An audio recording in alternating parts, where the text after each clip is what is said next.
ආ සර් ආයිබෝවන් ළමයිනේ. අයිබෝන් සර් හරි හරි. ආයිබෝවන්. හරි ආයිබෝවන්. ආ. පුතේ අපේ 7 වසරේ ටියුට් එක අතට ගන්න. මේ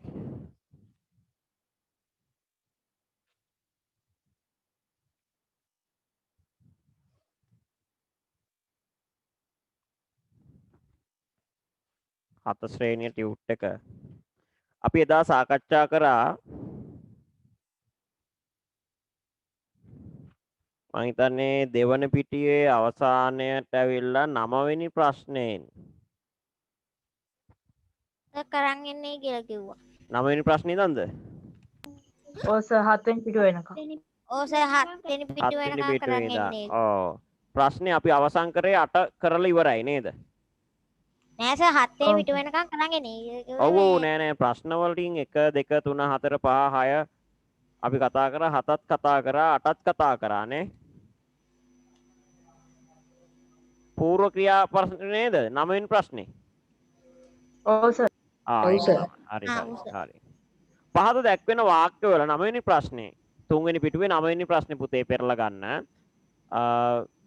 තාම සම්බන්ධ වෙන ළමයි ඉන්නවා අපි කතා කරන්නේ 3 වෙනි පිටුවේ 9 වෙනි ප්‍රශ්නේ එදා දුන්නු වාර අවසාන ටියුට් එකේ. පහත දැක්වෙන වාක්‍යවල ඇති පූර්ව ක්‍රියා යටින් ඉරක් අඳින්න. එතකොට මේ පූර්ව ක්‍රියාවක් කියන්නේ පුතේ ක්‍රියාපද වර්ග 8ක් විතර තියෙනවා ඉගෙන ගන්න. 10 විදි විතර යනකොට මේ 8ම ගැන ඉගෙන ගන්නවා අපි. හැබැයි 6 දී 7 තියෙන ටිකයි. අපි දන්නවා විධි ක්‍රියා ඉගෙන ගත්තා 6 දී. දැන් තියෙන පූර්ව ක්‍රියා ගැන. පූර්ව ක්‍රියාවක් කියන්නේ වාක්‍යයක අවසාන ක්‍රියාව. වාක්‍ය ක්‍රියා අවසාන ක්‍රියාවට කලින් සිදුවෙලා ඉවර වුණු ක්‍රියාවලට අපි කියන පූර්ව ක්‍රියා කියලා. වාක්‍යයක අවසාන ක්‍රියාවට කලින් ඉවර වෙලා ඉවර වුණු ක්‍රියාවලට අපි කියනවා පූර්ව ක්‍රියා කියලා. එනම් පූර්ව ක්‍රියාවක් අක්කා බුදුන් වැඳ බත් කා. එතකොට මෙතන කියන්නේ පූර්ව ක්‍රියා යටින්. එතකොට පූර්ව ක්‍රියා එකකට වඩා කීපයක් එදී තියෙන්නත් පුළුවන් වාක්‍යයක. අක්කා බුදුන් වැඳ බත් කා දෙමාපියන් නැවත පොත් බෑගයගෙන පාසල් ගියා. එතකොට මේකේ අවසාන ක්‍රියාව තමයි ගියාය කියන එක. අපි බලන්න ඕන මීට කලින් ගියාය කියන ක්‍රියාවට කලින් අවසන් වෙච්ච තා පූර්ව ක්‍රියා කීයක් තියෙනවද කියලා. එකක් තමයි වැඳ කියන එක. දෙවැනි එක කා කියන එක. තුන්වෙනි එක නැමද කියන එක ඊළඟ එක ගෙන කියන එක. මොකද මම උත්තර ටික ලියන්නම්.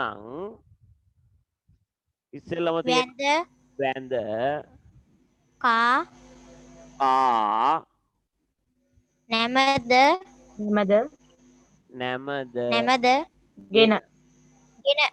ඔන්න පූර්ව ක්‍රියා ටිකක් තියෙනවා. ওই ටික තියෙන්න ඕන ලියවිලා. දෙවැනි ප්‍රශ්නේ කියනවා තාත්තා උදැල්ලගෙන මඩ සෝදා කුඹුරේ සිට නිවසට පිය නැගුවේය. එහෙනම් තාත්තා උදැල්ලගෙන සෝදා ඊළඟට තියෙනවා කුඹුරේ සිට නිවසට පිය නැගුවාය. කුඹුරේ සිට කියන එක පූර්වක්‍රියා කුඹුරේ සිට ඊට පස්සේ තමයි පූර්ව ක්‍රියාව තමයි හිටපු එක. ඊට පස්සේ තමයි නිවසට පිය නැගුවාය කියලා තියෙන්නේ නැගුවේ කියලා තියෙන්නේ. මනක් නෙලා බුදු හිමිට පුදා වැන්දෙමි. එතකොට නෙලා කියන්නේ පූර්ව ක්‍රියාවක්. පුදා කියන්නේ පූර්ව ක්‍රියාවක්. පුදා කියන්නේ පූර්ව ක්‍රියාවක්. ඔන්න ඉතින් මයික් ඕෆ් කරගන්න කට්ටිය. ප්‍රශ්නයක් හරි උත්තරයක් හරි කරන් පස්සේ නිතරම පුරුද්දක් විදිහට තියාගන්න ඕන මයික් එක ඕෆ් කරන්න. වනේ සිඳබුව කඩා මල් පෙති වරල සරසා ගතිනි නිතිනා. වනේ සිඳබුව වදේ ඉන්න සිදංගනාව කඩා මල් පෙති. කඩා මල් පෙති වරල සරසා ගනිති නිතිනා කියන්නේ සරසා කියන එක එනවා. ගන්නවා නිතියෙන් කියන එක පදයක් විදිහට ගන්න. ලිපිකරුවා ලිපිය ගෙන කාර්යාලයට ගොස් දිගහැර බැලුවේය. ලිපිකරුවා ලිපිය ගෙන ගොස් කාර්යාලයට ගොස් දිගහැර ලිපිකරුවා ලිපියගෙන කාර්යාලයට ගොස් දිග හැර බැලුවේය. බල්ල දිගහැර. දිග හැර කියන එකත් ගන්න පුළුවන්. දිගහැර. හැර බැලුවේය. දිග හැර කියන එකත් එනවා. බලන්න කලින් පූර්ව ක්‍රියාවක් කරලා තිනවා දිග හැරලා තිනවා. දිග හැර බැලුවේය.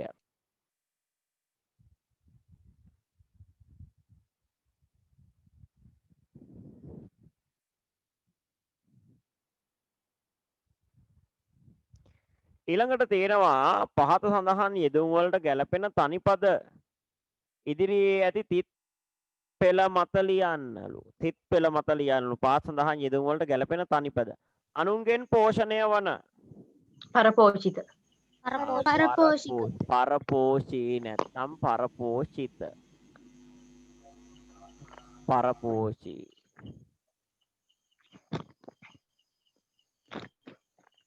පරපෝෂී කියලා දෙවුණත් හරි.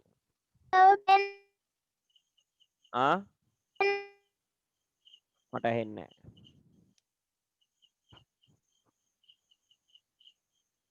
දෙවෙනි පදයේ ස්වාමි පුරුෂයා මල ස්ත්‍රිය. පේන්නේ නැහැ. බෝඩ් එකේ තියෙනවද? පොඩ්ඩයි. එනවා. සර් පරපුරු මේ ගන්න පුළුවන්. පරපෝෂී කිව්වත් හරි පරපෝෂිත කිව්වත් හරි. ස්වාමියා මල ස්ත්‍රිය. වැන්දඹු. වැන්දබුව. වැන්දබුව.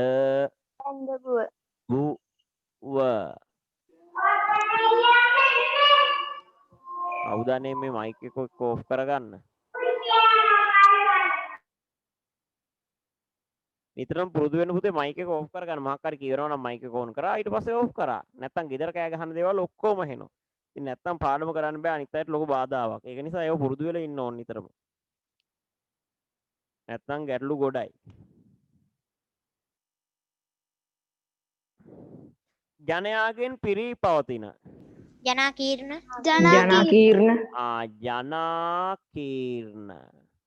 ජනාකීර්ණ හතරවෙනි එක එක් ඇසක් නොපෙනෙන තැනැත්තා. කනා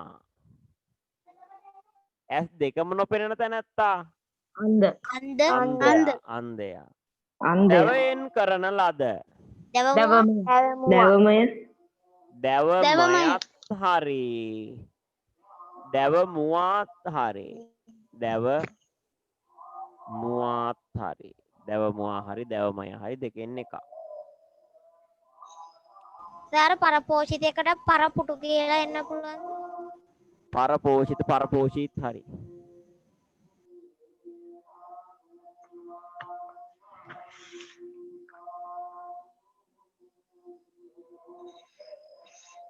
ඊළඟ එක පහත් දක්වන වාක්‍යවල උපමාව හා උපමේය වෙන් කර ලියන්න. ඔන්න බලන්න අපි උදාහරණයක් ගත්තොත් සීයාගේ රැවුල පුළුන් සුදුය. උපමාව තමයි පුළුන්. උපමේය රැවුල. ඒතර මේක අහනවා. ඇයි රැවුල උපමා කරන්නේ පුළුන් වලට? උපමේය තමයි රැවුල.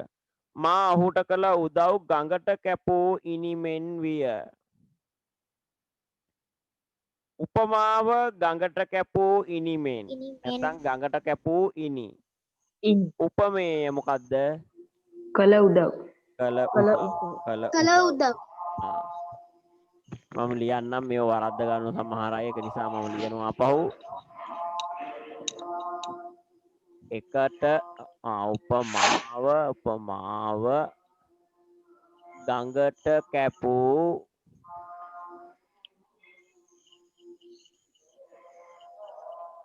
ඉනි.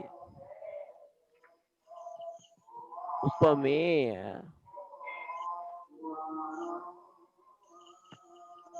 කළ උදව්.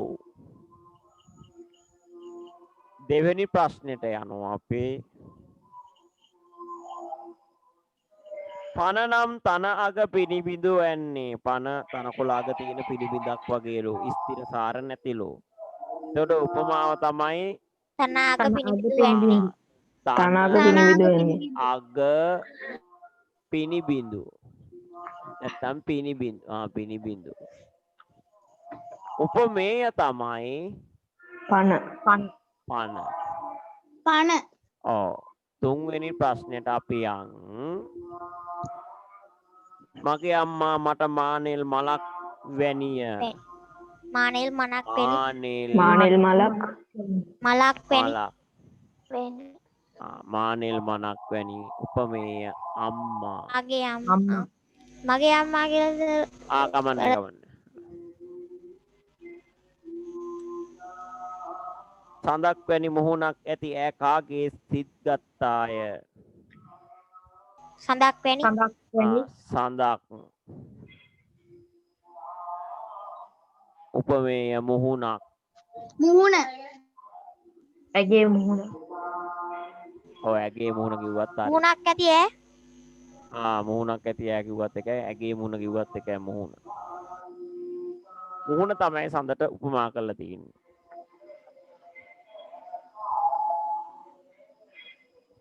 කම්මැලියගේ කට එතකොට කුමක් වැනි කරත්තයට හසු වුණු කජුලෙල්ල වැනි. මුලදි බැලුව විට හේනේ කුමක් වැනි රැවුලනු දුටු අපේ මාමගේ මුහුණ වැනි. හේන කපා ගිනි තිබ්බම කුමක් වැනි බඳින දවසේ එලි කළ මගේ හේන වැනි. ජීපි මේ කවි පන්තියකින් උපුරගත්ත මේ කවි පේලියක්. කම්මැලියගේ කට එතකොට කුමක් වැනි කරත්තයට හසු වුණු කජුලෙල්ල වැනි. එතන කම්මැලියගේ කට උපමේය වෙනවා. කරත්තයට හසු ලෙඩ තමයි උපමාව. කරත්තයට හසු කජුලෙල් නැත්නම් කජුලෙල්.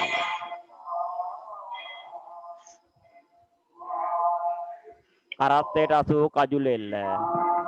කම්මැලියගේ කට.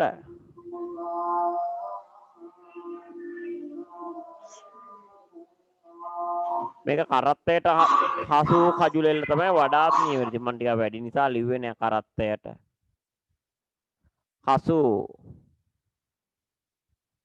කජුලෙල්ල නේද?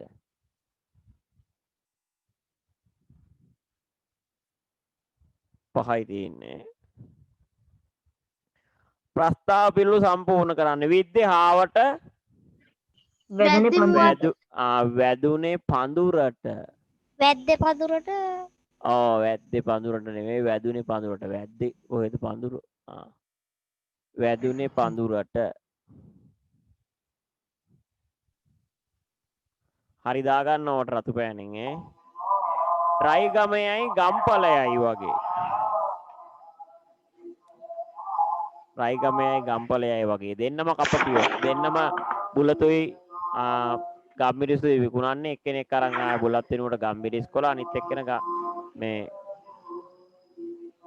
අරන් එන්නේ ගම්මිරිසට වෙනුවට බුලත් මේ ගස් ලැබු වල පැපොල් ඇට. අන්තිමේදී මොකද කරන්නේ? දෙන්නට දෙන්න රැ වෙනකන් ඉන්නවා. දෙන්නට දෙන්න මාරු කරගන්න උදේ පාන්දරින් අරගෙන යනවා.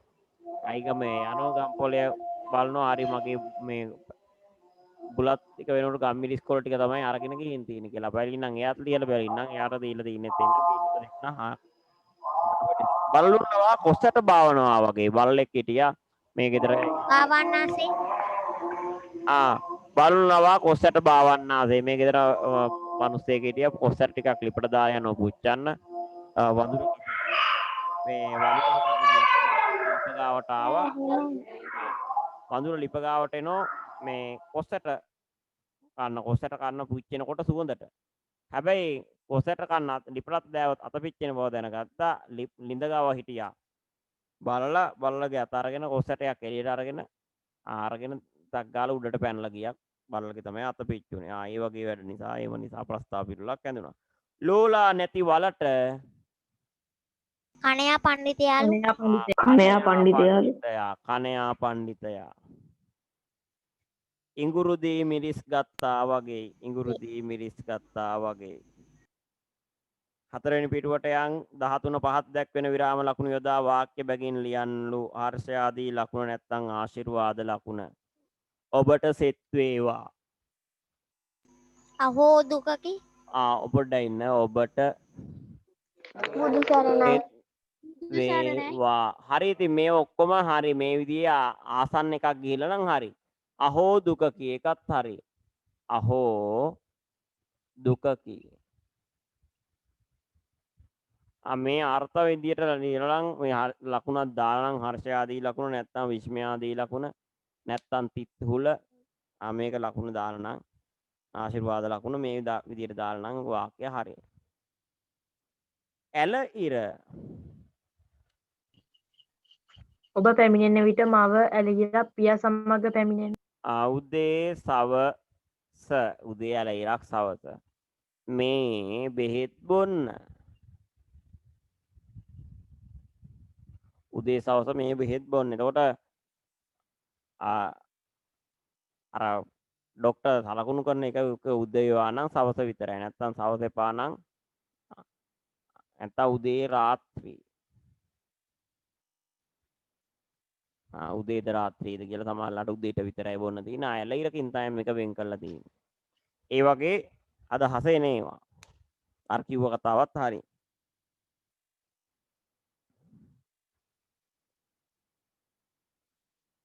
තිත්කොමාව එන්නේ මොන වගේ ඒවටද?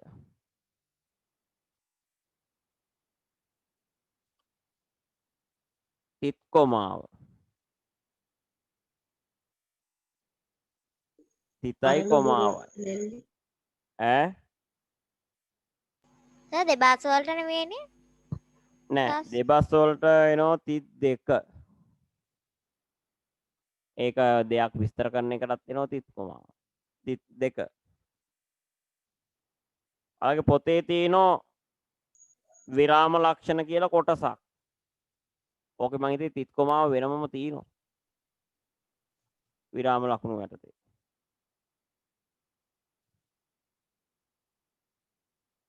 නෑ සර් තික්කමාව. නෑ.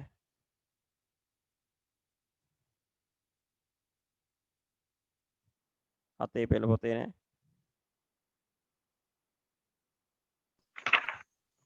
158 ඉඳන් තියෙන්නේ සර්. තික්කමාව නෑ එතන. තිත් කොමා නෑ. තිතයි කොමාවයි දෙන්නේ කොහොමද? ඒක විත.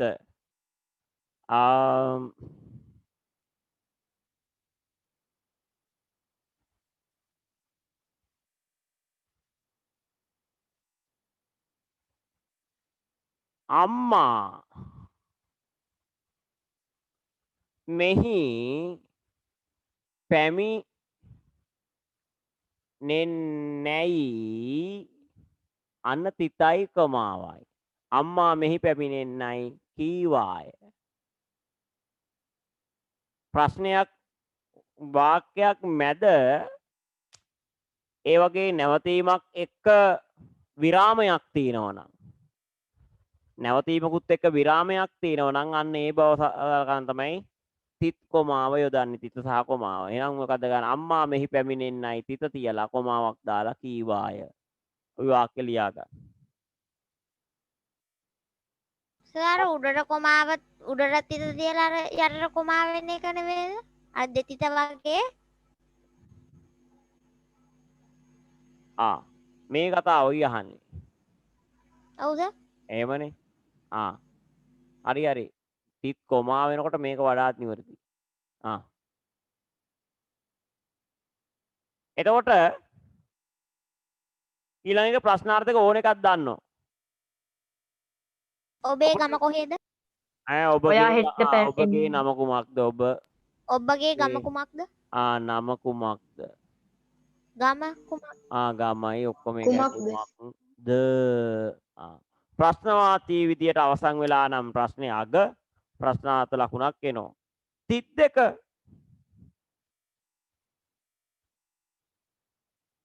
තුනට දෙකට එක අනුපාතයට කොන්ක්‍රීට් මිශ්‍රණය සකස් කරන්න. ඔන්න තිත් දෙකේ දෙන්න. පස්ගෝ රස කිරිදී කිරිවෙන්ලු ගිතෙල් මොහොත පස්ගෝ රස කියලා ලියලා තිත් දෙක පස්ගෝ රස කියලා තිත් දෙකක් තියලා තමයි ගාන වෙන්ඩේරු ගිතෙල් කිරි දී කිරි ආව විදියට එන්නේ. වෙනස්කම. එතකොට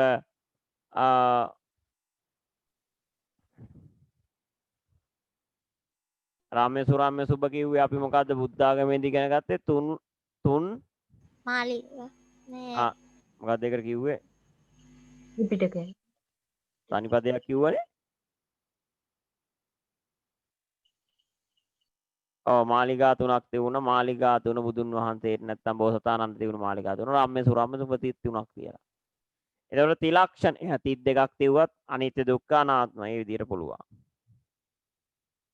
පාසදහන් වාක්‍යවල ඈ ත්‍රිපිටක ධර්මය කියලා ලියලා ඔව් ත්‍රිපිටක ධර්මය කියලා සූත්‍ර විනය විනය අභිධර්මය කියලා පුළුවන්. පාසදහන් වාක්‍යවල ඉරියැඳි පද කුමන ක්‍රියා වර්ගයකට අයත්දයි නම් කරන්න. නංගී ගීයක් ගයමින් නටන්නීය. මිශ්‍ර ක්‍රියා. මිශ්‍ර ක්‍රියා. මිශ්‍ර ක්‍රියාවක් කියන්නේ මොකද්ද කියලා අපි මේක කලින් අපිට හමු වෙලා තියෙනවා. පුතේ වාක්‍යයක අවසාන ක්‍රියාව සමගම සිදු කරනු ලබන අනිකුත් ක්‍රියාවලට අපි කියනවා මිශ්‍ර ක්‍රියා කියලා. වාක්‍යයේ අවසාන ක්‍රියාවත් එක්ක දැන් නටන්නීය. නටන ගමන් නංගි මොකද්ද කියන්නේ? ගීයක් කියනවා. නැත්තම් ගීයක් ගායනා කරනවා ගයමින්. නංගි ගීයක් ගයමින් තමයි නටන්නේ. එහෙනම් ඒක මිශ්‍ර ක්‍රියාවක්. වාක්‍යයක අවසාන ක්‍රියාවත් එක්කම සිදු වෙන ක්‍රියාව මිශ්‍ර. පන්ති කාමරයට එන්නයි ගුරුවරයා අපට පැවසුවේ. මේක 6 වසරේ පාඩමක්. එන්නයි කියලා කියන්නේ මෙතන විධානයක් හඟවන්නේ. එතකොට ඉල්ලීමක් නැත්නම් ආයාචනයක් කිරීමක් කරන්නේ. එතකොට එහෙම ක්‍රියාවට අපි කිව්වා පූර්ව ක්‍රියා. පූර්ව ක්‍රියා බම්බුව තමයි. මොකක්ද එන්න ඕන ක්‍රියාව? විධික්‍රියා. අන්න හරි විධික්‍රියාවක්. විධික්‍රියාවක්. එහෙනම් බෝඩ් එකේ ලියන්න වෙනවා. එක මිශ්‍ර ක්‍රියා 14 වෙනි ප්‍රශ්නේ 14 එක මිශ්‍ර ක්‍රියා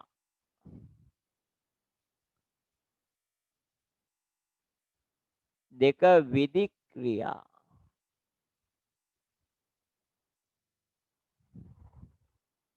සියලු සත්වයෝ නිදුක් වෙත්වා කියනකොට මොකද්ද?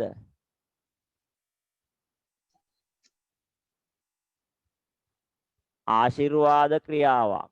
ආශිර්වාද ක්‍රියාවක්. සිතුවා පොත රැගෙන ගුරුවරයා ළඟට ගියේය. පූර්ව ක්‍රියා. රැගෙන කියන්නේ අන්න පූර්ව ක්‍රියා. අවසාන ක්‍රියාවට පෙරින් සිදු කරනු ලබන ක්‍රියාවට අපි කියන පූර්ව ක්‍රියාව. නම් රැගෙන කියන්නේ පූර්ව ක්‍රියාවක්.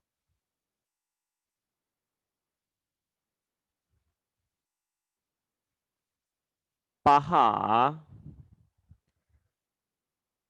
හාවා පැන පැන කැලයට දිව්වේ. මිශ්‍ර ක්‍රියා. මිශ්‍ර ක්‍රියා. පූර්ව මේ ප්‍රകൃතිය නැත්තම් ධාතු ප්‍රകൃතිය දිත්ත කරලා තියෙනම් ඒත් මිශ්‍ර ක්‍රියාවමයි. පැන පැන ගය ගයා නටනට නංගි නටනට ගීයක් ගයන්නේ. එහෙම කියන්න පුළුවන්. එතකොට පැන පැන කියන්නේ මිශ්‍ර ක්‍රියාවක්. මිශ්‍ර ක්‍රියාවක්.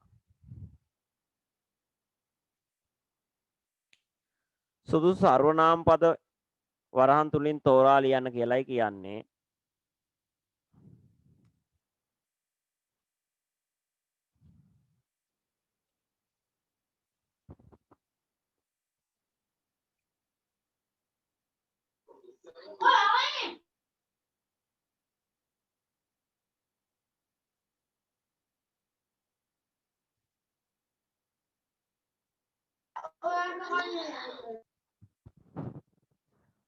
සර්වනාම පද කියන්නේ පුතේ පොදුවේ සියල්ලන්ටම පොදුවේ අමතන්න පුළුවන් පද. දැන් නංගීට ඈ කියන්න පුළුවන්. අක්කටත් ඈ කියන්න පුළුවන්. අම්මටත් ඈ කියන්න පුළුවන්. අන්න එහෙම වුණාම සර්වනාම පද. නුඹ කියන්න පුළුවන්. අපි කියලා කියන්න පුළුවන් ගොඩක් අය. ඒ වගේ තමයි. එහෙනම් මේ බිම රැකගන්නෙමු. එහෙනම් සර්වනාම පදේ එන්න ඕන අපි. 15 අපි. අංක 1ට එන්න ඕන අපි. 15 අංක 2 බලමු. අපගේ පිපාසය සංසිඳුවති.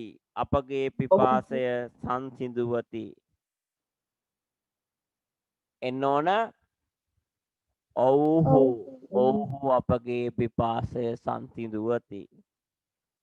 මේ භූමිය සුරකින්නෙහිද? නුඹ ඒක වචනයෙන් තියෙන්න ඕන. නෙහුද කියලා තියුණා නම් නුඹලා කියන එකයි එන්න ඕන. 4 වෙනි එක තොයිරෝ වෙති. ඔව්හු.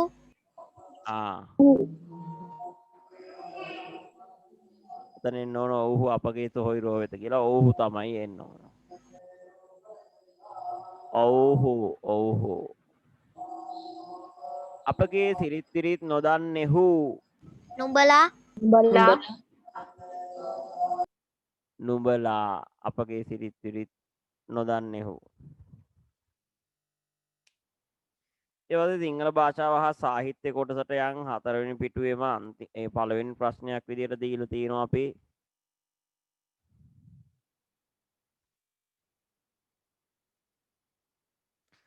සිංහල විෂයට අදාළ ඔබේ පන්තියේ සිසුන් සකස් කළ බිත්ති පුවත්පත ඇසුරින් පහත සඳහන් ඇසුරින් පහත අසා ඇති ප්‍රශ්න වලට පිළිතුරු ලියන්න. දැන් මේව බිත්ති පුවත්පත් ඔයාලා 6 වසරේදී හැදුව එකක් නේද? ඇදුවස. ආයක නිසා ගැටලුවක් නැහැ. නැත්තම් ගොඩක් අයට මේවට උත්තර දෙන්න බෑ. ඇයි උත්තර දෙන්න බැරි? කරලා නැති නිසා. හැබැයි අපිට මේකේ උත්තර දෙන්න පුළුවන්. අපි කරපු නිසා මේ 6 දී කරපු නිසා ඒක නිසා පොඩ්ඩක් සරලයි වැඩේ අපිට. බිත්තිපුවත් සඳහා යොදා ගනු ලැබූ නම කුමක්ද? එතකොට ඔයාලා මේ වගේ ප්‍රශ්නයක් යනකුණ ආවේ සයුරු. ඔව් පොඩ්ඩක් ඉන්න පුතේ. ඔව්. මේ වගේ ප්‍රශ්නයක් ආවම කරලා නැතත් ඔයාලා අනුමාන වශයෙන් හිතලා පිළිතුරු ලියන්න ඕන. මොකද මේ හැම ප්‍රශ්නයකටම ලකුණු 2 ගානේ හම්බ වෙනවා විභාගෙදී. ඒක නිසා මේකට අදාළ දේවල් කරලා නැති කියලා නිකන් ඉන්න එපා. මේ වගේ ප්‍රශ්නයක් හැමදාම 6 7 8 9 වසරට වෙනකම්ම මේ වගේ ප්‍රශ්නයක් සාහිත්‍ය පේපර් එකේ දෙවෙනි පේපර් එකේ මුලටම යෙදෙනවා. ඒතර මේක අහන්නේ ක්‍රියාකාරකමක් ඇසුරේ. සමහර වෙලට පාසලේ ගුරුවරයා හරි පන්තියේ ගුරුවරයා හරි මේක කරලා නැතත් අපි ඒකට දාලා ක්‍රියාකාරකමක් දාන්න ඕනේ. කියන්නේ අදාළ උත්තරයක් ලියන්න ඕන ගැලපෙන. ඒතර ඔයාලා මොකක් හරි බිත්ති පුවත්පතේ නම යොදලා නම් ඒක හරි. දා ගන්න. බිත්ති පුවතට යොමු කළ ලිපි වර්ග මොනවද? එතකොට තියෙන්න පුළුවන් ලිපි වර්ග, ඒ අදාළ ලිපි වර්ග, ඒවල ලිපි වර්ග අපි කියමු ගංගාදී ඇලි ගැන වෙන්න පුළුවන්. චිත්‍ර සම්බන්ධයෙන් වෙන්න පුළුවන්. කාටුන් වෙන්න දාස කුමාරතුංග ගැන. පදේ වගේ වෙන්න පුළුවන්. ගත්තතුවරු ගැන වෙන්න පුළුවන්. රජවරු ගැන වෙන්න පුළුවන්. ඕන එකක් එන්න පුළුවන්. බිත්ති පුවත්පතට ඔබ සැපවූ ලිපියේ මාතෘකාව කුමක්ද කියලා. එතකොට රජවරු ගැන නම් සැපුවේ ඒක දුටුගැමුණු රජතුමා නම් දුටුගැමුණු රජතුමා ගැන. බිත්ති පුවතට ඇතුළත් කළ ඔබ ප්‍රදේශයට ආවේනික ප්‍රාදේශීය ව්‍යවහාර දෙකක්. ඔන්න දැන් මේ ප්‍රශ්නේ දැන් ඔයාලත් එක්ක ගැළපීමක් නැති වෙන්න පුළුවන්. ප්‍රාදේශීය ව්‍යවහාරات එක තමයි මේක ඒක අහලා තියෙන්නේ. ඒතකොට ප්‍රාදේශීය ව්‍යවහාර දාන්න ඕන අපිට. මොකක් හරි දැන් මෙතනදී අපි හිතලා දාන්න ඕනේ. එතකොට හරිනම් මේකට අනුව අපි ප්‍රාදේශීය බස් වහර ගැන ලියන්න ඕනේ. එතකොට අපිට මේ ප්‍රාදේශීය ව්‍යවහාර දෙක බිත්තිපත ඇතුළත් කරලා ඔබ ප්‍රදේශයට ආවේනික ප්‍රාදේශ ඔල් ඔයනවා වගේ එකක් ගන්න පුළුවන්. පොල් ඔයනවා. ඔහේ කියන්නේ. ඔහේ කියලා ගන්න පුළුවන්. ලීම කරල් කියලා ගන්න පුළුවන්. දොඩනවා කියන එක ගන්න පුළුවන්. වැද්ද කියන එක ගන්න පුළුවන්. වැදුනට මක්කයි. මක්කයි කියලා අහන්න පුළුවන්. දෑවා. දෑව කියලා ගන්න පුළුවන්.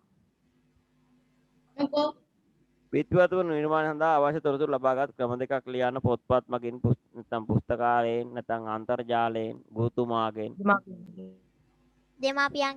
දෙමාපියන්ගෙන් අසල්වැසියන්ගෙන්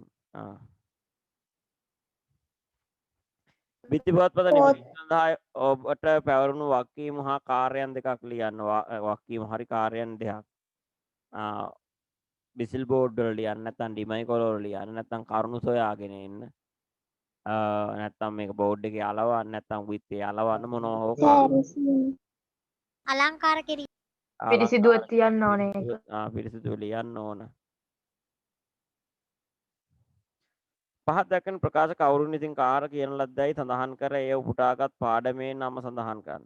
කවුද කිව්වේ කාටද කිව්වේ පාඩමේ නම? අයුබෝවන් ස්වාමීනි ඔබ වහන්සේට පින්නත් වේවා. ගෝවියා ව්‍යාප්‍රයා හට ගොල්බිලියගේ නුවන. මං ආන කෙනා විතරක් එහෙනම් උත්තර දෙමු බලන්න. පොඩ්ඩයි නෑ. දසුන් කියන්න බලන්න.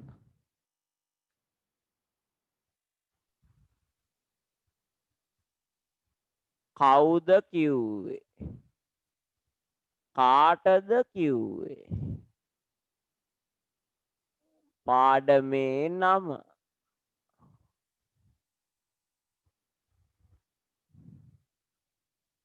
නෙත්මි භාග්‍යයා කියන බලන්න.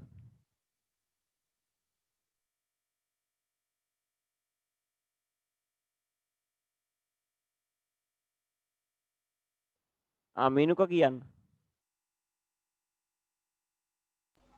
ගොවියා ව්‍යාක්‍රයා හට ගොවිරියගේ නුවණ. ගොවිය කියන්නේ ආයුබෝවන් ස්වාමිනු වහන්සේට පින්නත් වේවා. අව්‍යාග්‍රයාට කියන්නේ ව්‍යාග්‍රයාට.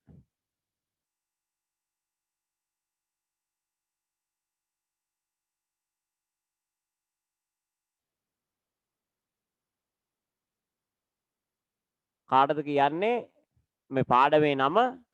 ගොවිරියගේ නුවණ. ගොවිබිරියගේ නුවණ, ගොවිබිරිඳගේ නුවණ.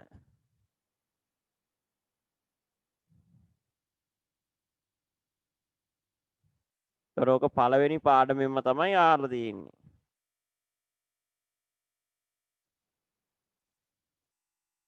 පළවෙනි පාඩම.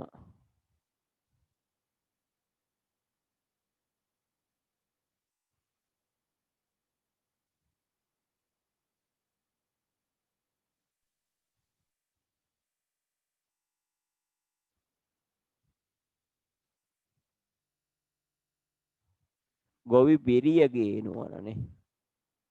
ගොවිබිරියගේ නුවණ.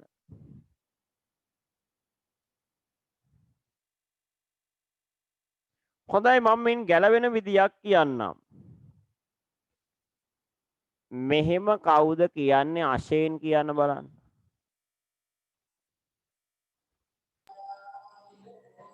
බිරිය විසින් ගොවියාට බිරිය විසින් ගොවියාට ගොවි බිරියගේ නුවණ. ගොවිබිරිය විසින් ඉතින් ගොවියාටයි කියන්නේ. පාඩම ගොවිබිරියගේ නුවණම තමයි. සාමීන් වහන්සේ ඔබගේ ඇස් ඉරු එළියට අඳුරු වී ගියා විය යුතුයි. මෙහෙම කියනවා දැන් අර පේන් මෙහෙම එනවා කියලා කියන බය කරනකොට අර මේ කියලා කියනවා මේ බය සැක දුර කරන්න එක්කෙනෙක් මෙතන ඉඳන් කියනවා. එහෙම එක්කෙනා කවුද කියලායි මේ අහන්නේ. හරිය. නෙත්සර කියන්න බලන්න. WGE නෙත්සර. සර් මොකද්ද ප්‍රශ්නේ? මගෙන් අහන ප්‍රශ්නේ මොකද්ද? දෙවෙනි ප්‍රශ්නේ තුන්වෙනි ස්වාමීන් වහන්සේ ඔබ වහන්සේගේ ඇස් ඉරු එළියට අඳුරු වී ගියා විය යුතුයි. නරියා විසින් ව්‍යාග්‍රයා වෙත ගොවිබිරියගේ නුවණ. නරිය කියන්නේ බොහොම හොඳයි. නරිය කියන්නේ මේක නරිය තමයි කියන්නේ. නරියා. ව්‍යාග්‍රයාට තමයි කියන්නේ. ගොවිබිරියගේ නුවණම තමයි පාඩම.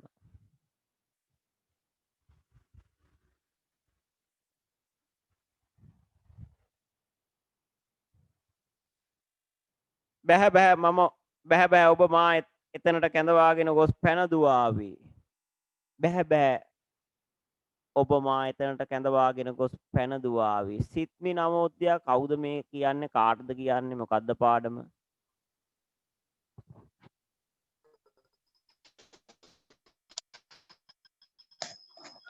ව්‍යාග්‍ර පුතේ කියන්න අපෝ. ඇහෙන්නේ නැතුව ගියා මට. ව්‍යාග්‍රයා විසින් හරියට ව්‍යාග්‍රයා විසින් හරියට ගොවිබිරිය ව්‍යාග්‍රයා විසින් නරියාට තමයි ගොවිබිරියගේ නුවණම තමයි පාඩමේ නම. එන්න පුතේ ගොයම් කමතෙන් තියෙන නැකතත් ළඟයි. එන්න පුතේ ගොයම් කමතෙන් තියෙන නැකතත් ළඟයි. මිනුක ගීසත් කියන්න බලන්න උත්තරේ. එන්න පුතේ සිරිමල්ගේ පියා අනුරාධ හට ඔයිරයිරේ ඔයිරාම. ඔයිරයිරේ ඔයිරාම තමයි පාඩම. ඔයිරයිරේ ඔයිරාම. ඔයිරයිරේ ඔයිරාම. කවුද කියන්නේ මෙහෙම?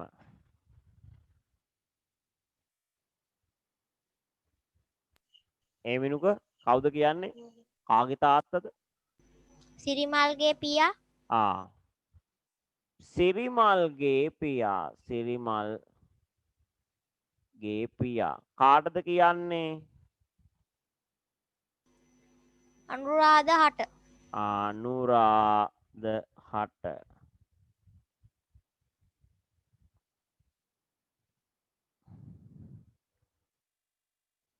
කුඩා කොල්ලා හේයින් බඩසයින් කාපුව මැනව. කුඩා කොල්ලා හේයින් බඩසයින් කාපුව මැනව. මෙහෙම හිතන්නේ කවුද සංදීප්? මෑලි ස්ත්‍රිය අන්න හරි. මොකද්ද කතාවේ නම? තිලමුට්ටි ජාතකය. තිලමුට්ටි ජාතකයේදී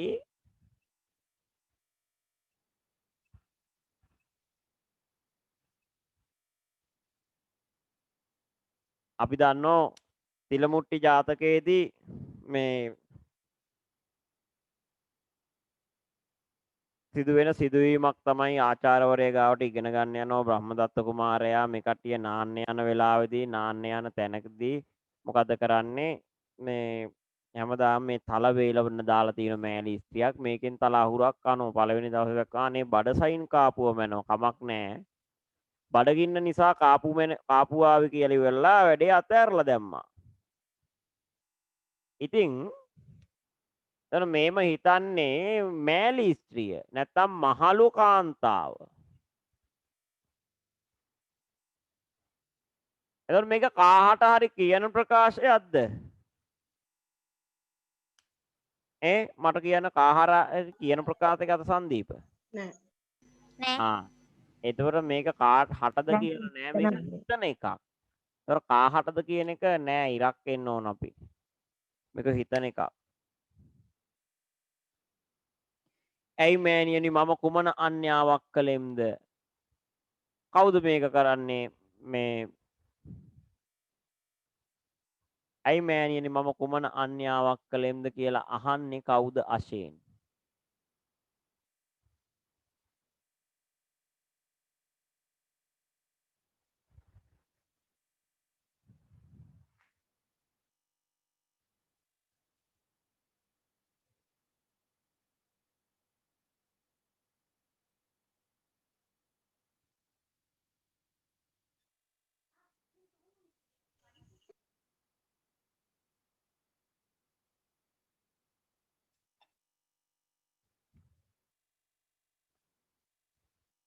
පුතේ අක සමහරුන්ට ඇහුවට ඇහෙන්නේ නැහැ, සමහර අයගේ ඇහෙනවටත් ලසින්දි පබසරා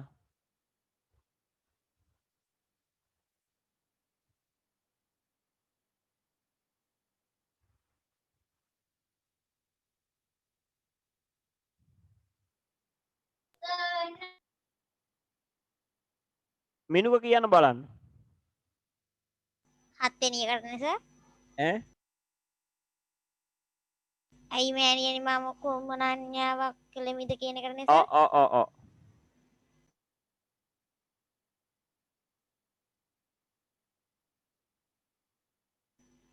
දිසාපාමොක් ආචාර්ය මෑලි ස්ත්‍රිය හට තිලමුට්ටි ජාතකය. ඔව් තිලමුට්ටි ජාතකයේ තමයි මේක එන්නේ. එතකොට මේක අහනවා මෑලි ස්ත්‍රිය හයියෙන් කෑ ගහන්න පටන් ගන්නවා. මම හරියටම තැන කිව්වොත් මෙන්න මෙහෙමයි. පළවෙනි දවසේ මේ කරන, දෙවෙනි දවසේ තමයි මේ කරන්නේ කෑ ගහන්න පටන් ගන්න. එතකොට තමයි මෙන්න මේ එවිට ස්ත්‍රී සිතන්නේ මේ න්‍යායෙන් දවස්පතාකත් නම් මාගේ තල නිමායේයි. මගේ තල නිමා වෙනවා කියා සිතන්නේ දිසාපාමොක් ආචාර්යන් වහන්සේ තමන් වහන්සේ අත්වස්තරන් ලවා තල ගන්නාසේකයි මොර ගෑව. ඔන්න හයියෙන් කෑ ගහන පටන් ගන්න කොහොමද? දිසාපාමොක් ආචාර්යන් වහන්සේ, මේ ආචාර්යවරයා තමන් වහන්සේ ආචාර්යී තමන් වහන්සේගේ අතවැස්සන් ලවා කියන්නේ ගෝලයන් ලවා නැත්තම් මේ කියන ශිෂ්‍යයන් ලවා මගේ තල ගන්නාසේකයි මොර ගන්න පටන් ගත්තේ. එවිට අහන දිසාපාමොක් ආචාර්ය ඇයි මෑණියනි මම කුමන අන්‍යාවක් කළේ? ඒතකොට දිසාපාමොක් ආචාර්ය තමයි මෙහෙම කියන්නේ. කවුද කියන්නේ? දිසාපාමොක් ආචාර්යවරයා. දිසාපාමොක්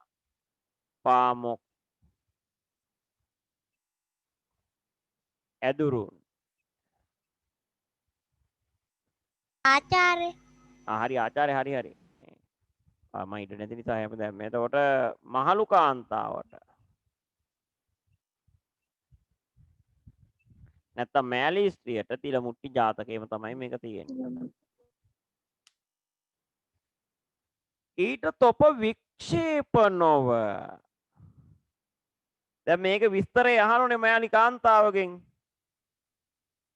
අන්න එතකොට කියනවා ස්ත්‍රිය කියන්නේ තෑකලෙබෙන විලේපයට අවවාද කොට කියව වික්ෂේපන කොට කියන්නේ ආචාර්ය කියන්නා වූ මෑලි ස්ත්‍රියට තමයි මේ ආචාර්යවරයා කියන්නේ වික්ෂේපන කොට ඒකට පිළිබඳව හිතන්නේ. එපා කියලා මම මෙතන යටින් ලිව්වොත් පේනෝනේ 8 වෙනි එක.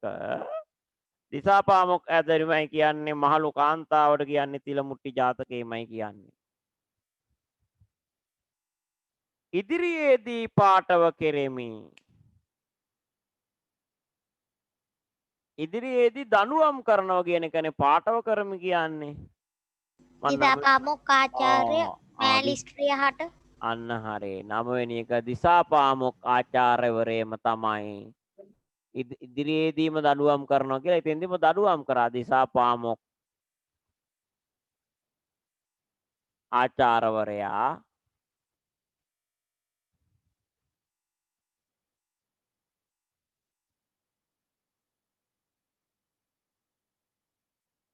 මහලු කාටද කියන්නේ මේක? ඉදිරියේදී පාඨව කරමි කියලා. මෑලි ස්ත්‍රිය හට මෑලි ස්ත්‍රියට වෙන කියලා මොරගා කී එවිට දිසාපාචාර්ය කියන්නේ තොප වික්ෂේපන තොප කර්මෙන්දී මේ කෑකලේ කියන්නේ නොකල් ලෙස අවවාද කියවයි කිය එවිට දිසාපාචාර්ය කිය ඉදිරියේදී පාඨව කරමි කිය අතව සම්දේශ කුලවාද ඇත්තර කියලා බා. ඒතකොට මහලු කාන්තාවට තමයි කියන්නේ. මහලු කාන්තාවට. පාඩමේ නම තිල මුට්ටි ජාතකය.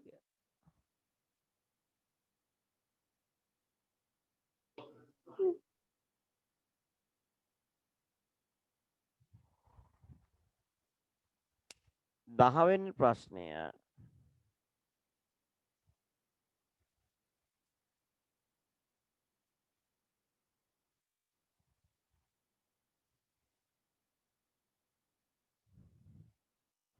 මාගේ ඇස් හමුවේ මොහුගේ රාජශ්‍රීය දකිමි. කවුද කියන්නේ?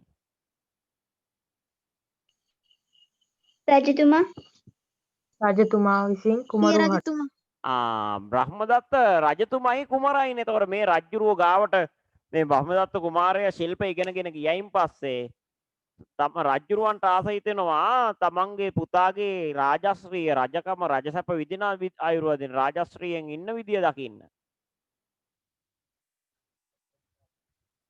මේ රජකමින් ඉන්න විදිය දකින්න ඉස්සෙල්ලම ඕන වෙනවා.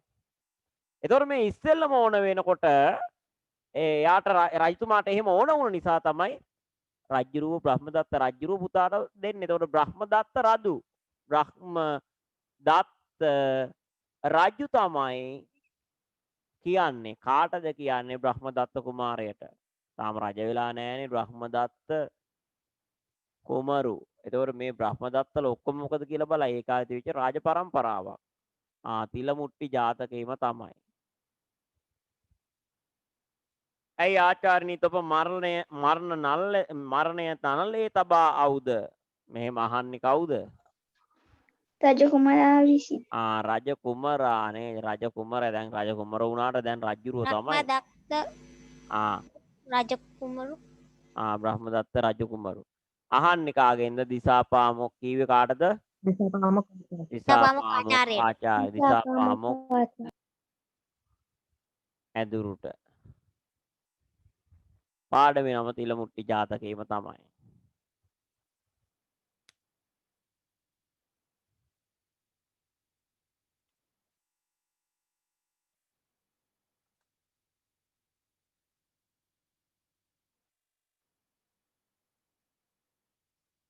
ඊළඟට තියෙනවා මේ කවි සම්පූර්ණ කරන්න මේ කොතනින් ගෙනා ගොනා දෙවුන්දරින් ගෙනා ගොනා ඒ මොනවට ඒ ගෙනා මොනවට ගොනා ගොනා ඒ කොළ මොනවට මඩනට ගෙනා ගොනා කොළ ගෙනා මඩලට ගොනා. ගෙනා ගොනා මේවා මං හිතනවා අපහසුයක් නෑ ළමයිට පුරුවන් ලියන්න කියලා ඉවරලා පෙළ පොත පෙරලන්න දෙයක්වත් නෑ සමහර ගොඩක් ඒවා අයට මේ කටපාඩම් පැහැසරණීය මිනි පැමිණිය කොත් අගට බඳක ගිනිය දදක ගිනිය විමන්වට ලොව නොව පැරණිය වන රමණීය කැලලිහිනිය සැලලීමේ වදු කැලණිය පුරව කැලණිය පුරවර පැහැසරණීය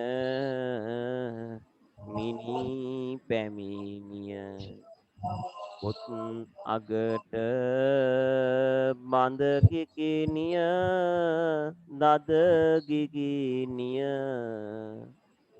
විමන් වට නොව පැරණිය වන රමණිය විටින් විට සැලලිහිනිය වදු කැලණිය පුරවරට කරපුද වඳින රැඳිසි පාතඹර සකිසඳ පෙනේ සමනල ගල නැගෙනහිර සුර රද සමන් සමගින් රද සමන් සමගින් සුරා ගන එවාර පැහැනද මදාරා පරසතු මල් පතර එරපුද වඳින රැඳී මුනි සිරි පාතඹර සකිසඳ පෙනේ සමනොල ගල නැගෙන හිර දැන් කවිය මුල පදයක් කියන්නකෝ. අන්න මුල මතේ මතක නැතුව දැන් ඊඩින්ගට සුර රද සමන් සමගින් සුරංගන එවර දැන් ওই දැන් ලියන කට්ටිය තමයි ඔයිනේ ඒ වෙන විදියක් නෑනේ මේවා කලින් කතා කරපුවා මේ වෙනකොට ලියන්න පුළුවන් වෙන්න ඕන මේවා පාඩම් තියෙන්න ඕන මේ කවි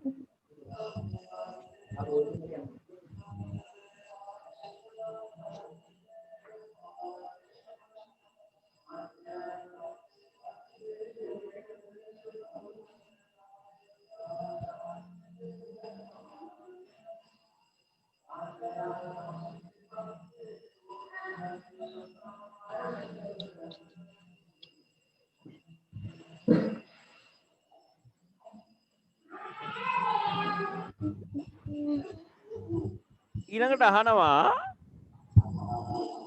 ඉසුරෙන් පිරිහුණත් සුදනෝ තම ගුණය නොහරිත්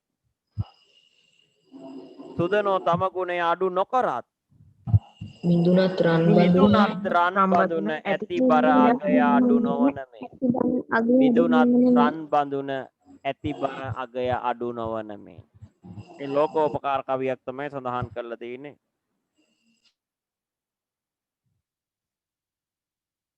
ඉසුරෙන් පිරිහුණත් සුදන තම ගුණය අඩු නොකරත් බිඳුනත් රන් බඳුන ඇති බර අගය අඩු නොවන මෙන් රන් බඳුන බිබුණත් බරේ අගයක් අඩුවක් නෑ රත්තරන් වල බරවලට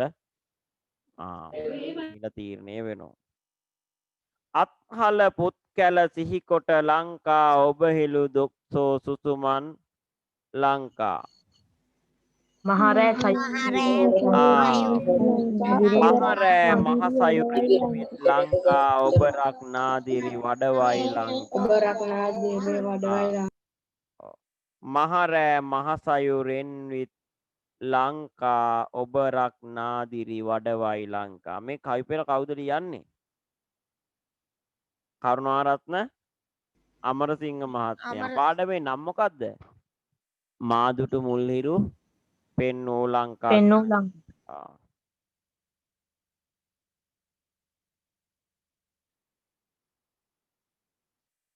පහත් දැක්වෙන වගුව සම්පූර්ණ කරන්න කියලායි කියන්නේ සුසුන බැබල වූ සරණංකර සංඝරජ තෙරණුව උපුටාගත් ග්‍රන්ථය අහනවා සරණංකර සංඝරාජ හාමුදුරුවෝ ග්‍රන්ථ දෙකක්ද කොහෙද තියෙන්නේ? ඔව් සර්. මොකද්ද ග්‍රන්ථ දෙක? හරංකර සංඝරාජ සමය හා සරණංකර සංඝරාජ සමය හා තිරණගම මේ රතනසාර හිමියන්ගේ වතගොත වතගොත. රතනසාර හිමියන්ගේ වතකොතද? තිරණගම රතනසාර හිමියන්ගේ මේ වතගොත කෘතිය. සරණංකර සංඝරාජ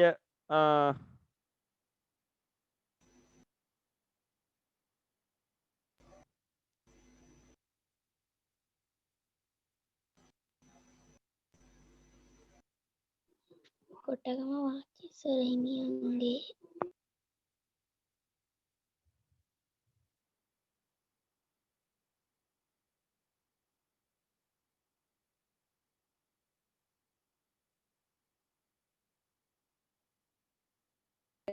අටපිටු කොටගම වාචීරිතර හිමියන්ගේ සරණංකර සංඝරාජ සමය කියන පොතයි. අනිත් එක සංඝරජ වතගොතගේ කියන කෘතියයි. සංඝරජ වතගොත. අර පොත් දෙකේ නම තමයි සංඝරජ වතගොතයි සරණංකර සංඝරාජ සමයයි. සරණංකර සංඝරාජ සමය සංඝරජ වතගොත. නේද? සංඝරජ වතගොත ওই පොත් දෙක. මේක කතුවරයෝ දෙන්නයි. එතකොට දෙන්නකම නම් ලියන්න ඕන. කොටගම වාචීස්සර හාමුදුරුවෝයි තිරානගම රතනසාර හාමුදුරුවෝයි.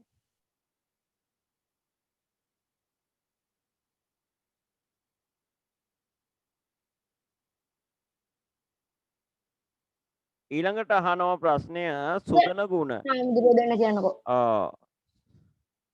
සුතන ගුණ තමයි පාඩම තුන්වෙනි වාරේ පළවෙනිම පාඩම ඔයාලට තියෙන. එතකොට මේක තමයි අහන්නේ ප්‍රශ්නෙට. සුදන ගුණයකේදී කතුවරු දෙන්නෙක් ඉන්න. ඒකේ ත්‍රණස්කල්ලේ හාමුදුරු රචනා කරන්නේ මොකද්ද? ලෝකෝපකාරී. ලෝකෝපකාරය. එතකොට තිරුක්කුරල් කියන තිරුවල්ලූවර් කියන කෙනා රචනා කරන්නේ. තිරුක්කුර. තිරුක්කුරල් ගන්නේ තිරුවල්ලූවර් කියන කෙනා රචනා කරන්නේ. යහළුවෝ පාඩම උපුටගෙන තියෙන්නේ සිතුවිලි සංගරා කාණ්ඩ සිතුවිලි සංගරා 41 වන කාණ්ඩය. සිතුවිලි සංගරා 41 වෙනි කාණ්ඩය. මේක රචනා කරන්නේ කවුද කතුවරයා? ආචාර්ය E.W. අධිකාරම්. E.W. අධිකාරම් මහතගේ සිතුවිලි සංගරා කාණ්ඩ 58ක් තියෙනවා. 40 වෙනි කාණ්ඩයෙන් තමයි මේක උපුටගෙන තියෙන්නේ. 58යි කාණ්ඩ. ඒකේ 40 වෙනි කාණ්ඩයෙන් තමයි මේක උපුටගෙන තියෙන්නේ. පොල් අද සැටි. පොල් අද සැටි. මේක උපුටගෙන තියෙන්නේ කුමාරතුංග විදාසගේ ප්‍රබන්ධෝපදේශය. ප්‍රබන්ධෝපදේශ සංග්‍රහය. ප්‍රබන්ධෝපදේශ සංග්‍රහය කියන එක ප්‍රබන්ධ සංග්‍රහය. ප්‍රබන්ධ සංග්‍රහය තමයි තියෙන්නේ. ඒතකොට ප්‍රබන්ධෝපදේශය නැත්නම් ප්‍රබන්ධ සංග්‍රහය. දුන්දුමටයි අඟුරු මටයි. තුම්පත් රටා තුන තුම්පත් රටා තුන ජී.බී. සේනානායකයන්ගේ නේද? ජී.බී. සේනානායකයන්ගේ තුම්පත් රටා තුන කියන පොත තමයි උපුට ගන්න.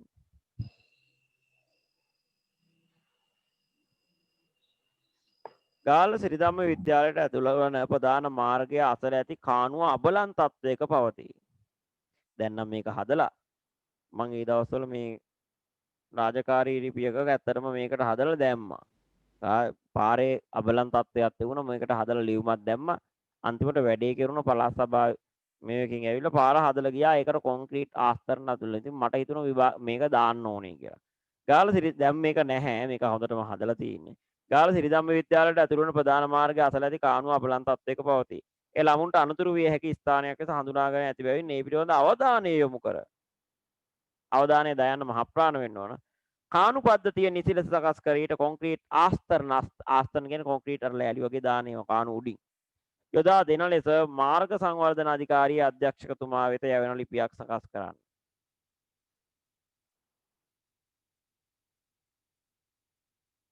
දැන් ලිපි ලියනකොට සකස් කරනකොට මේ කාරණා ටික බලපාන්නේ මේක රාජකාරී ලිපියක් පුතේ. ලිපි වර්ග දෙකයි ප්‍රධාන වශයෙන් ඔයාලට රාජකාරී ලිපි සහ පෞද්ගලික ලිපි කියලා රාජකාරී ලිපි ආපහු ව්‍යාපාරික ලිපි කියලා තියෙන එක 10 11 තියෙන්නේ. ව්‍යාපාරික ලිපියේ රාජකාරී ලිපියේ ලොකු වෙනසක් නැහැ. එකම වගේම තමයි. එතකොට රාජකාරී ලිපි එක තියෙන්න ඕන මූලික කොටස් ටිකක් තියෙනවා. අන්න ඒ ටික තමයි අපි සාකච්ඡා කරන්නේ මෙතෙන්දි බඳුන් කරන්නේ. මොකද විභාගයේදී ඒ දේවල් අවශ්‍ය නිසා. මේ විභාගයේදී ඔයාලා දන්නවා O level වලට එනකම් නැත්තම් සාමාන්‍ය පෙළ විභාගයේ විතරක් නෙමේ උසස් පෙළ විභාගය දක්වා සිංහල විෂය හදාරනවා නම් මේ රාජකාරී ලිපිය කියන එක ලියන්න වෙනවා. O level විභාගයේදී 95%ක් එන්නේ රාජකාරී ලිපියක් ලියන්න. ඊට අමතරව තමයි වෙළඳ දැන්වීමක් හදන්න ඉන්නවා. ආරාධනා පත්‍රයක් හදන්න එන්න පුළුවන්. එහෙම නැත්නම් න්‍යාය පත්‍රයක් හදන්න එන්න පුළුවන්. සුබපැතුම් පත්‍ර ඒවට වැඩිපුර එන්නේ රාජකාරී ලිපිය. රාජකාරී ලිපිය ගැන පොඩි කාලේ ඉඳන් හරියට දැනගෙන හිටියොත් මේක කරන්න පුළුවන්. එහෙනම් මුලින්ම එන්න. දැන් අපි දන්නවා රාජකාරී ලිපි අලුතෙන්ම ලියන ක්‍රමේ තමයි ඔක්කොම එකම පැත්තෙන් ගන්නෙ. එතකොට පළමුවෙන්ම එන්න ඕන කවුරු මොකක් පිළිබඳවද?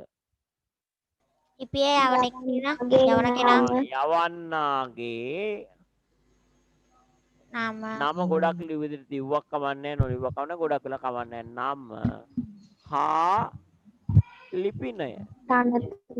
ඊට පස්සේ කොටු වෙනවා දිනය. දිනය. ඊට පස්සේ කොටුවේ යවන අද ලබන්නාගේ ලිපින. ලබන්නාගේ ලිපිනය. ලබන්නාගේ තනතුර ලිපිනය. ඊට පස්සේ ආමන්ත්‍රණය. ආමන්ත්‍රණය. ඊට පස්සේ සමහරු මාතෘකාව මැදට ගන්න. මැදට ගන්න නෑ දැන් මේ ක්‍රමේදී. මාතෘකාව ලියන්නෙත් කොනේ ඉඳන්. ඊට පස්සේ තමයි අන්තර්ගතය. අන්තර්ගතය ඡේද 3කට කැඩෙනවා. මම මේක නිකන් අන්තර්ගතය මෙතන පෙන්නුවොත් පොඩි ඡේදේ ලෝගෝ ඡේදය. මේකේ කාරණාව මොකක්ද කියලා කියනවා. කාරණාව මොකක්ද? මේක කාරණාව පැහැදිලි කරනවා. මේකේ ඉල්ලීම කරනවා. ඔන්න ඔය විදිහට කොටස් 3කින් සම්පූර්ණ වෙන්න ඕන O level එනකොට. දැන් අපි මේ O level වලට ලෑස්ති කරන ඒ කියන්නේ පුරුදු වෙලා තිබුණාම ලේසි නිසා අපි මේ විදිහටම ලියනවා. කාරණාව මොකක්ද? දැන් අපි මෙතෙන්දි බලුවොතින් දැන් මේක අපි බලමු. ඊට පස්සේ අපි අන්තිමට දාන්නේ ස්තුතිය. දැන් මේක පේන්නේ නැති නිසා මම මේ හරියට ලියනවා. අසන මේට විශ්වාසී කියලා දාලා ස්තුතිය දාලා මේට විශ්වාසී කියලා දාලා යටින් නම ලියනවා. වරහන් ඇතුළේ නම දානවා. අස්තන දාලා උඩින් ඊට උඩින්.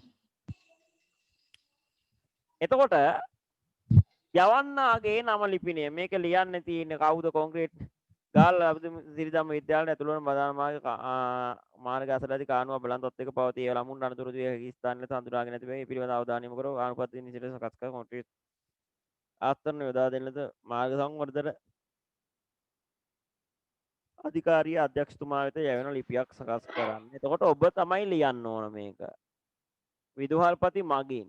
එතකොට විදුහල්පති කියලා ඕනනම් දාලා ඔබට ලියන්න කියලා තියෙන ලිපිය සකස් කරන්න කියලා තියෙන්නේ. විදුහල්පති ගාල්ල සිරිධම්ම විද්‍යාලයේ ගාල්ල. ඔව්. විදුහල්පති ගාල්ල විදුහල්පති සිරිධම්ම විද්‍යාලයේ ගාල්ල. විද්‍යාලය ලබුදුව ගාල්ල. නේද? විදුහල්පති සිරිධම්ම විද්‍යාලය ලබුදුව ගාල්ල. දැන් ඔයාලා කටුසටහනක් මේක ගහ ගන්න ඕන පොඩ්ඩක් ලියලා තිනවට අමතරව පොඩි කටුසටහනක් ගහගන්න. එතකොට විශේෂ දෙයක් තුනකින් මේ වුනේ. ඊට පස්සේ ලබන් දිනය දැම්මා. එදා ඔයාලා ලියපු දිනේ ප්‍රශ්නයක් නෑ. ලබන්නාගේ ලිපිනය දැම්මා. කාටද යවන්න තියෙන්නේ? මාර්ග සංවර්ධන අධිකාරිය අධ්‍යක්ෂක මාර්ග සංවර්ධන අධිකාරිය කඩව අධ්‍යක්ෂක මාර්ග සංවර්ධන අධිකාරිය ගාල්ල.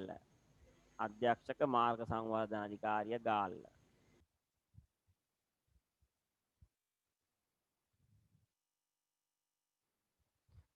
ඊළඟට තියෙනවා ආමන්ත්‍රණයක්. මොකක් කියලාද ආමන්ත්‍රණය කරන්න කියලා? මහත්මයාණනි. මහත්මයාණෙනි. එහෙම ආමන්ත්‍රණයක් දාන්නත් පුළුවන්.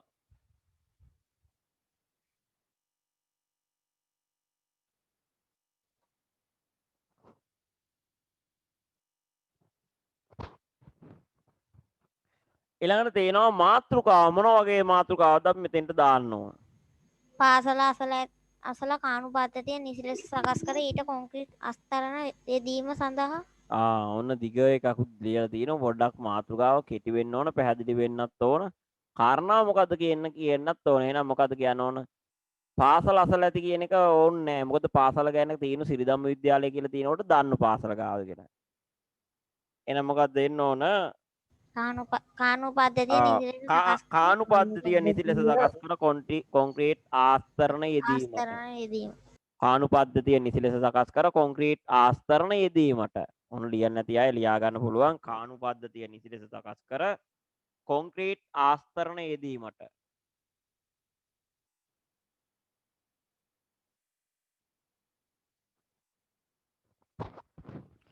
අපි යන් දැන් ලිපිය ලියන තැනට කාරණාව මොකක්ද කියලා ලියලා යනවා. මෙන්න මෙහෙම ලියනවා. අප විද්‍යාලය අසල ඇති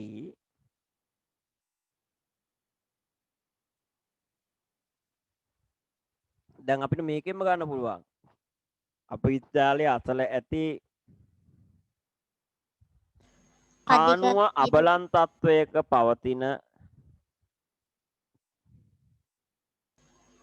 අප විද්‍යාලය අසල ඇති කානුව අබලන් තත්වයක පවතින හේයින්. ඒක පදික වේදිකාව ලෙස ගන්න බෑද?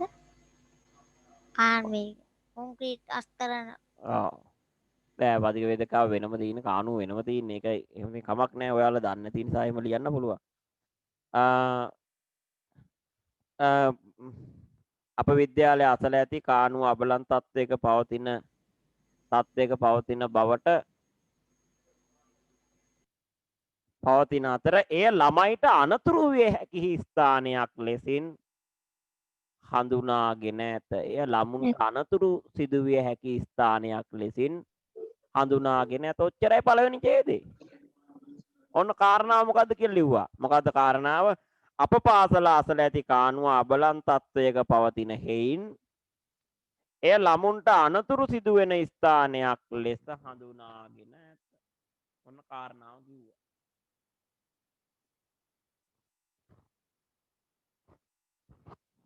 ඒතර කාරණාව පැහැදිලි කරනකොට පොඩ්ඩක් ටිකක් බරපතල විදිහට ටිකක් කියන්න ඕන.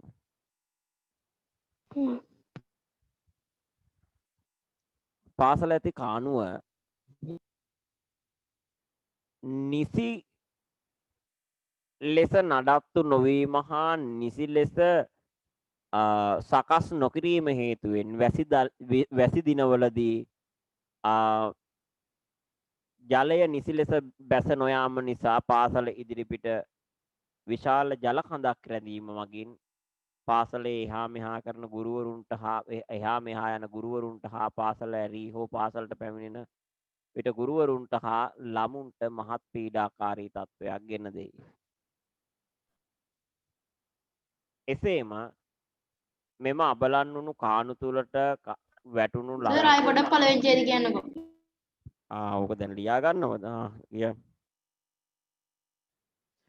පාසල අසල ඇති කාණුව නිසි ලෙස සකස් නොකිරීම නිසා පාසල අසල ඇති කාණුව නිසි ලෙස සකස් නොකිරීම නිසා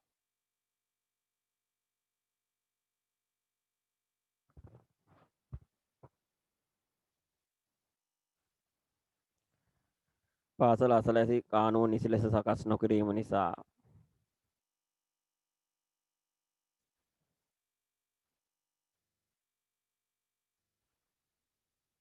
වැසි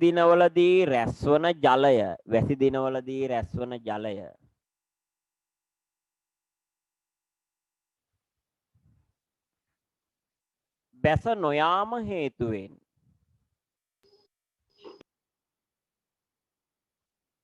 බැස නොයාම හේතුවෙන්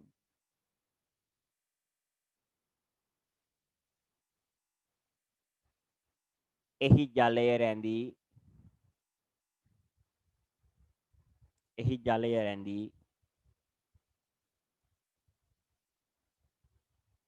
පාසලට පැමිණෙන හා පාසලට පැමිණෙන හා නිවෙස් කරා යන විටදී පාසලට පැමිණෙන හා නිවෙස් කරා යන විටදී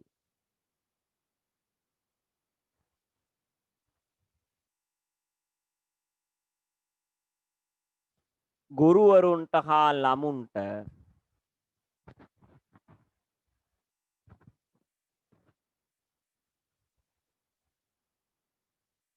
එය මහත්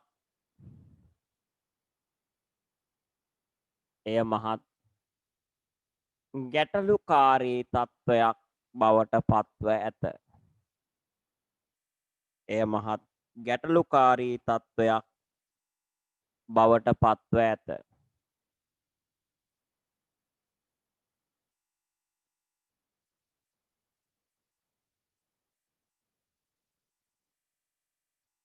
එබැවින් නෑ එසේම කියලා දා. එසේම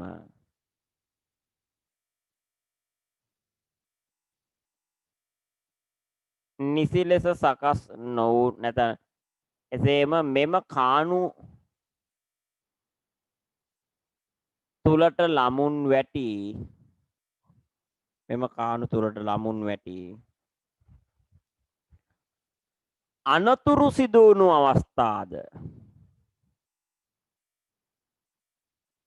අනතුරු සිදුවුණු අවස්ථාද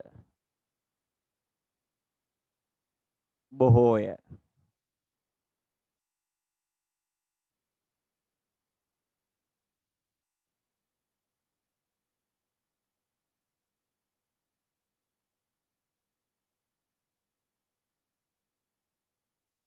එබැවින් මෙම කාණු පද්ධතිය නිසි ලෙස සකස් නොවීම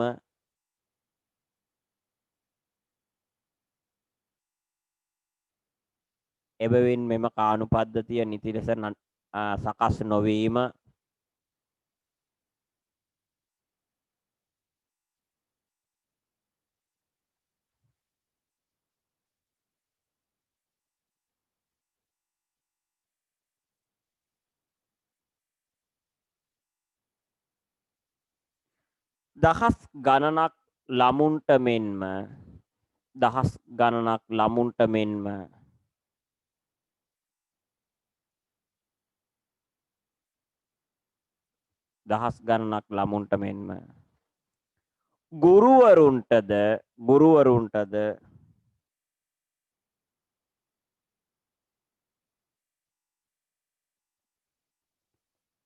පීඩාකාරී තත්ත්වයක් බවට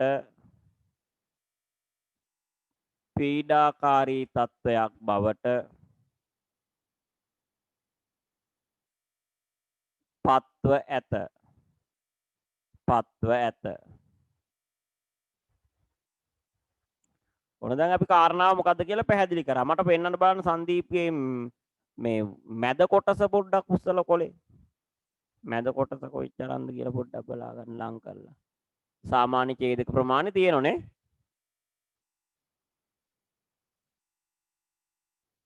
එහෙනම් අපි ඊළඟට දාමු අවසාන කොටස ඊළඟ ඡේදයේ එබැවින් මාර්ග සංවර්ධන අධිකාරියතුමනි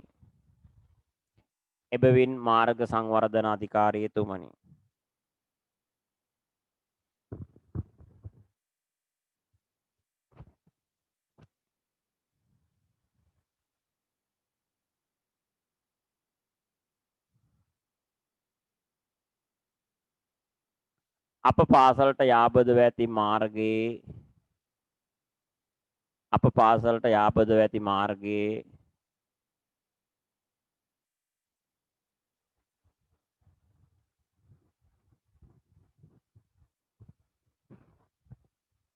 මෙම අබලන් කාණු පද්ධතිය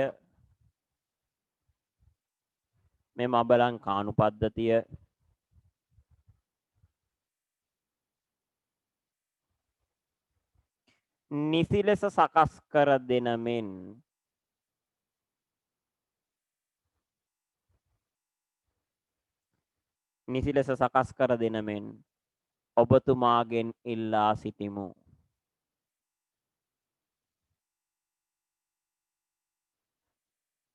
ඔබතුමාගෙන් ඉල්ලා සිටිමු.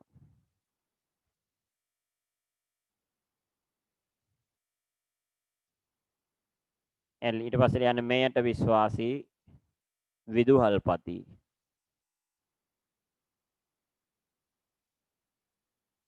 අස්සන දැම්මා යටින් නම ලිව්වා. වරහන් ඇතුලේ නම ලියන්න ඕන. ඔනෝක ප්‍රමාණවත් රාජකාරී ලිපියක් රාජකාරී මේ අවස්ථාව සඳහා. ඉතින් ඕක ගොඩාක් අය රාජකාරී ලිපි ලිව්වාම වරද්දනවා. හරියට ලියන්නේ නේද? ඉතින් මේ වගේ රාජකාරී ලිපියක් අපිට ලියා ගන්න පුළුවන්කම ලැබෙනවා. පළවෙනි ඡේදය කියනවාද අර පළවෙනි ඡේදය? දැන් ඉතින් මට කියපු එකම කියන්න බෑ. මොකද මං කොළ බලාගෙන නෙමෙයි කියන්නේ. මේමයි කියන්න ඇත්තේ කවුරු හරි ලියපු කෙනෙක් කියන්න මට ඉතින් මතකයක් නැහැ. දැන් ආපහු හදලා කියන්නේ නැහැ. ඊට වඩා වෙනස් වෙනවා එතකොට. සංදීප කියන්න බලන්න. අප විද්‍යාලයේ අසල ඇති කානුව අබලන් තත්ත්වයක පවතින හේයින් එය ළමයින්ට අනතුරු සිදුවිය හැකි ස්ථානයක් පිළිබඳව හඳුනාගෙන ඇත. අනතුරු සිදුවිය හැකි ස්ථානයක් ලෙස හඳුනාගෙන ඇත.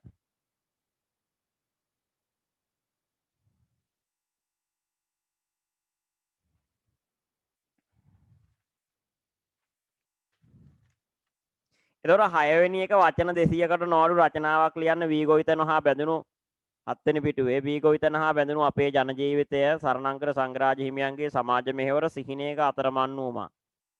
එතකොට දෙවෙනි එක දාලා තියෙන පොතෙන්ම එන එකක්මයි. ඊට පස්සේ මාගේ පාසල් ජීවිතයේ රියානතුරු වලකම් මේකෙන් එකකින් වචන 200කට නොඅඩු රචනාවක් ලියන්න කියලා තියෙන්නේ. නිවාඩු කාලේදී මේ රචන ලියන හැටි මම කියලා දුන්නා. මේ ගිය සතිය මේ වීඩියෝ වලදීත් කතා කරලා තිබුණා. ඒක නිසා මේකට අවධානය යොමු කරලා කලින් නොලියපු එකක් ලියනවා නම් වැඩිය හොඳයි. සිහිනයක අතරමන් වූ මා ඔයාලා මං හිතේ 6 වසරේදී ලිව්වා මං ලියෙව්වා. පාසල් ජීවිතය ගැන ලියලා තියෙනවා. රියානතුරු වළක්වමු රියානතුරු අවම කරමු හෝ සරණංකර සංග්‍රාජනයේ වී ගොවිතැන හා බැඳුණු අපේ ජන ජීවිතය වගේ දේවල් ගොඩාක් ලියන්න පුළුවන්.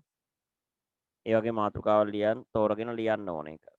ලියලා තියෙන්න ඕනේ. එතකොට මේක පේපර් එක ගේන්න කියනකොට ලකුණු මේ ගෙනල්ලා දෙන්න ඕන මේවා ලියලා තියන්න. ඒතර මේ පේපර් එකට අමුණලා තිව්වම හරි අපිට මේ පොත් ගේනකොට එතකොට රචනාවත් එතනම තියෙනවා. නිසා මේ ටියුට් එකට මේක අමුණලා තියන්න.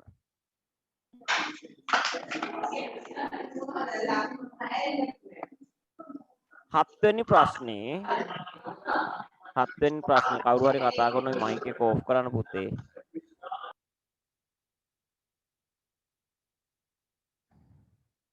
ලිඛිත ඉතිහාසයෙන්ුත් ඔබට යන අතීතයක් ඇති ලක්දිව පිළිබඳව නොයෙක් ජනප්‍රවාද හා වෘත්තාන්ත ගිතී ඇත්තේය.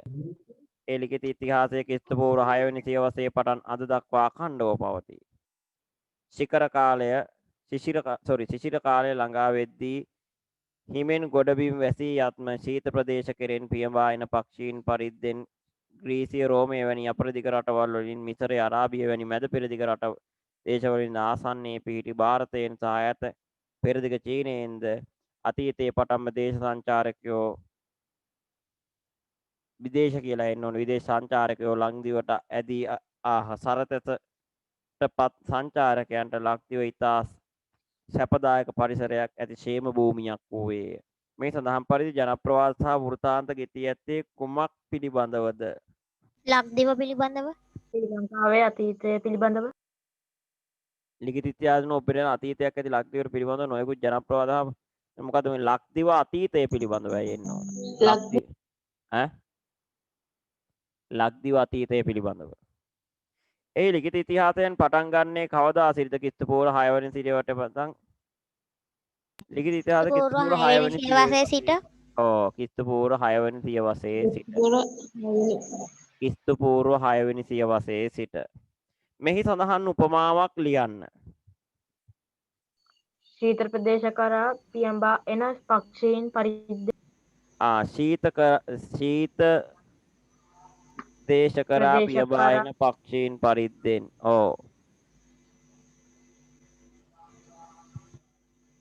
ශීත ප්‍රදේශ කෙරෙන් පියමා එන පක්ෂීන් පරිද්දෙන් මේ සඳහන් වන අපරදිග රාජ්‍යයන් දෙකක් සහ මැද පෙරදිග රාජ්‍යයන් දෙකක්. අපරදිග රාජ්‍යයන් ග්‍රීසිය රෝමය. ග්‍රීසිය රෝමය වැනි අපරදිග රාජ්‍යවලින්ද මැද පිරිදිග රාජ්‍යයන් මිසරය අරාබිය. මිසරය ආරාබිය. සරය අරාබි. ඊට පස්සේ පහත තේරුම් වල තියන සරතැස සතුටට නෑ. විඩාව මහන්සියට තමයි සරතැස කියන්නේ. විඩාව නැත්තම් මහන්සිය.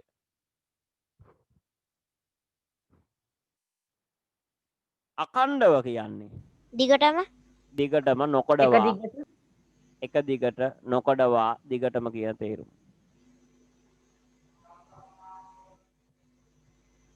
හරි පුතේ අපි 7 වෙනි ප්‍රශ්නේ පිටුව දක්වා තමයි කරගෙන එන්න කියලා තියුන්නේ නේද? එහෙම නේද? ඔව් සර්. ආයෙනම් අපි එතෙන්ට යනකම් සාකච්ඡා කරා. මම හිතනවා ඔව් ගොඩක් අයට ඊළඟට මේ ටියුට් එක ඔක්කොම ලියාගෙන එන්න ඕනේ ඊළඟ දවසේ. කොච්චරද කියලා අහන්න එපා. එතකොට ඔක්කොම ටියුට් එකම ලියාගෙන එන්න පේපර් එක ඕනේ නැහැ. එතකොට අපි ඊළඟ දවසේ ඒව සාකච්ඡා කරනවා. එහෙනම් අද සියලු දෙනාට සහභාගී සියලු දෙනාට ස්තුතියි. ආයිබෝවන්. අයිබෝවන් සර්. අයිබෝවන් සර්. සර් අයිබෝවන් සර්.